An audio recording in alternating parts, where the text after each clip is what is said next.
महाराज सुखदेव श्री सूत जी महाराज से सौनकादि ऋषियों ने फिर से प्रश्न किया, महाराज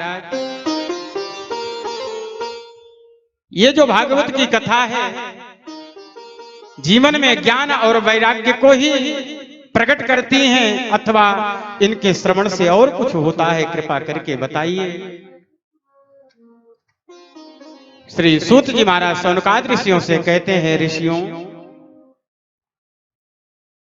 पापी से पापी व्यक्ति भी जिसके सानिध्य में जाने के बाद निर्लेप हो जाया करता है, निष्पाप हो जाया करता है।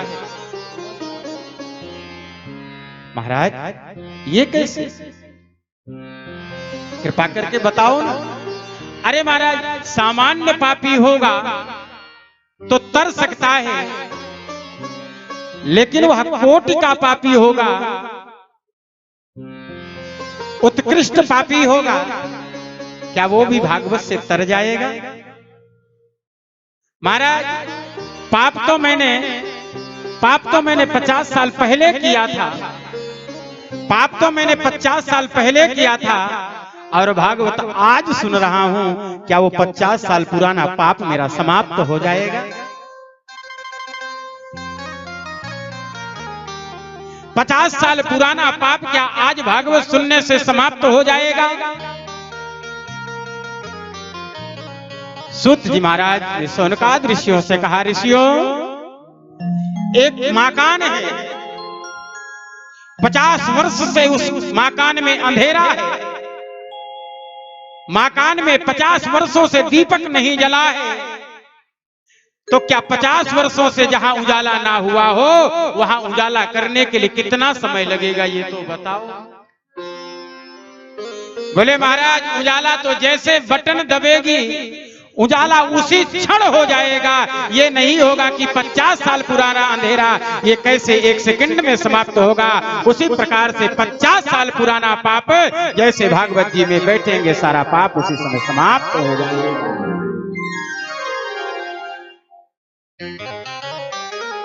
जिस प्रकार से घास फूस का पहाड़ लगा दिया जाए, उस पहाड़ को जलाने के लिए माचिस की एक तीली पर्याप्त हुआ करती है, उसी प्रकार से पाप चाहे जितना बड़ा हो लेकिन एक भगवान का नाम पूरे पाप समूल को नष्ट करने में सामर्थ्यवान हुआ करता है।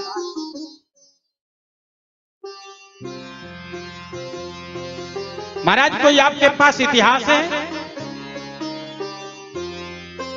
देखिए उपाख्यान गलत हो सकता है, आख्यान गलत हो सकता है, लेकिन इतिहास कभी गलत नहीं हो सकता।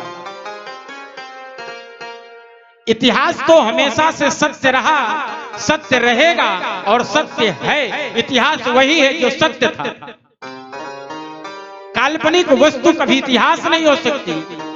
काल्पनिक वस्तु उपन्यास बन सकता है, आख्यान बन सकता है, लेकिन काल्पनिक वस्तु कभी इतिहास नहीं बन सकती है। एक सज्जन ने कहा कि महाराज ये बताओ रामचरितमानस एक इतिहास है? रामचरितमानस एक इतिहास है? मैंने कहा भाग्यवान, रामचरितमानस इतिहास के साथ साथ वर्तमान समस्याओं का समाधान है, क्योंकि वर्तमान समस्याओं का जो समाधान है वो रामचरितमानस से अच्छा समाधान देने वाला और कोई नहीं। महाराज कोई इतिहास सुनाओ ना। बोले एक इतिहास है। बोले वो कौन सा इतिहास है? बोले कान कुब्ज दुजा कश्चित। एक तुंगभद्रा नदी के तट पर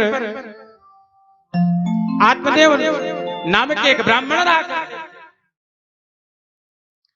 आत्मदेव नाम के एक ब्राह्मण रहा करते थे।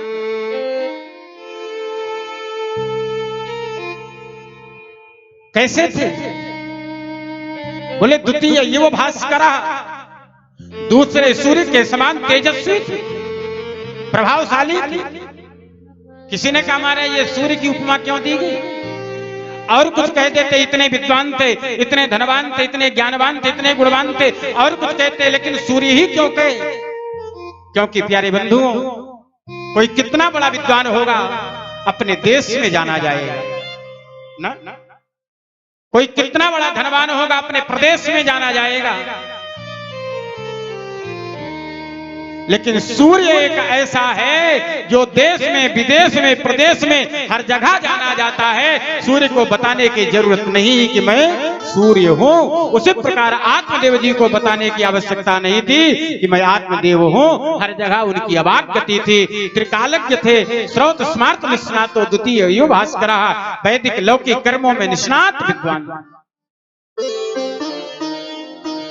और कैसे थे? बोले भिक्षवित्तितवान लोके तत्प्रिया धुंधुल स्मृतः। ईश्वर की कृपा से जो प्राप्त हो जाए उसी में संतुष्ट रहा करते थे। श्रौतादि कर्मों में बड़े निष्णात विद्वान थे। ईश्वर की कृपा भरपूर थी। कमी क्या थी? देखिए, कमी ही संसार है, कमी ही संसार है। और जब कमी पूरी हो जाएगी तो वही ब्रह्म हो जाएगा, वो संसार नहीं रह सकता जी। अगर संसार में सारी कमियां पूरी हो जाएं तो संसार वैकुंठ हो जाएगा। इसलिए जब कमी है तभी संसार है। आत्मदेव जी इतने विद्वान हैं, धनवान हैं, गुणवान हैं, बलवान हैं, सब कुछ, लेकिन एक कमी। क्या कमी है? बोले घर में कोई संतान नहीं, न बेटा है न बेटी है। एक दिन आत्मदेव जी महाराज इसी पितृपक्ष में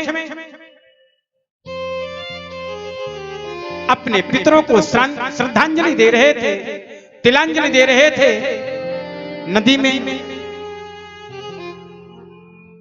आज जैसे ही आत्मदेव जी ने अपने पिताजी को जल दिया है, बंधुओं पितर नदी में प्रकट हो जाते हैं। पितरों के आंखों में आंसू डबडबा करके भरा हुआ है। महात्मा आत्मदेव ने कहा, पिताजी, पुत्र के जो 3 लक्षण होते हैं, मैं तीनों पे आज खरा उतरने का प्रयास कर रहा हूं। पुत्र का पहला लक्षण है जीवित रहे तो पिता की आज्ञा का पालन करें। पिता जीवित रहे तो पिता के आज्ञा का पालन करे। यह पुत्र का सबसे पहला लक्षण होता है।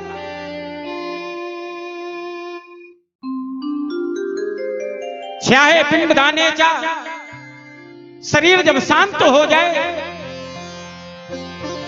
तो विधि पूर्वक अपने पिता का श्राद्ध करना चाहिए।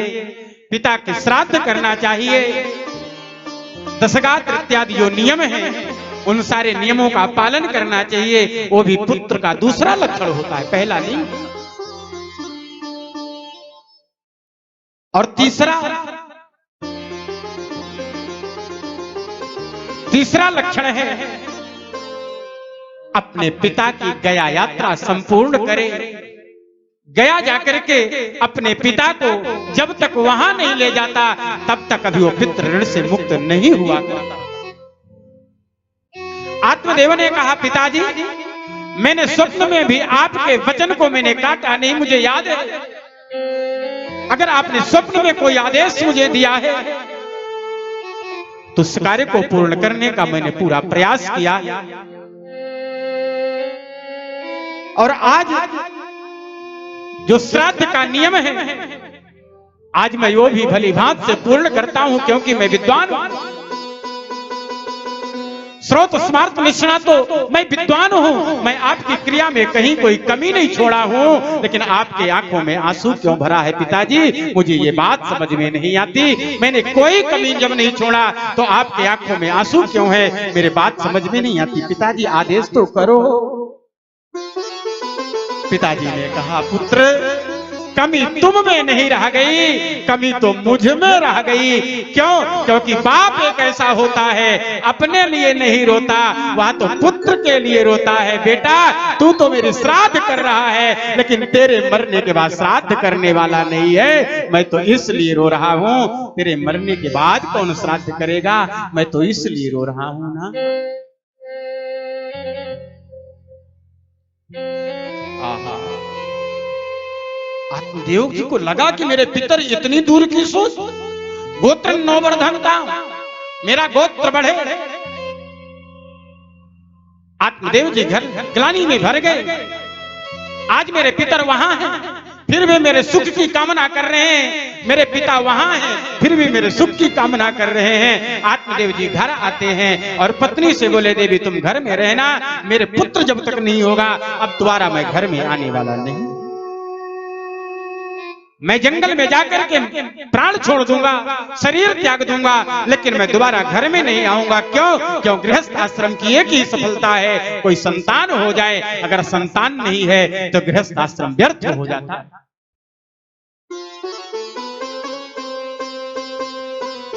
महात्मा आत्मदेव घर द्वार छोड़ करके जंगल की यात्रा करते हैं। प्यास लगी है, एक तालाब में सरोवर में जाकर के जल पीते हैं और एक वृक्ष के नीचे आकर के बैठ जाते हैं। वृक्ष के नीचे आकर के बैठ गए। सामने से भगवान ही दंडी का रूप बना करके सामने से आ गए।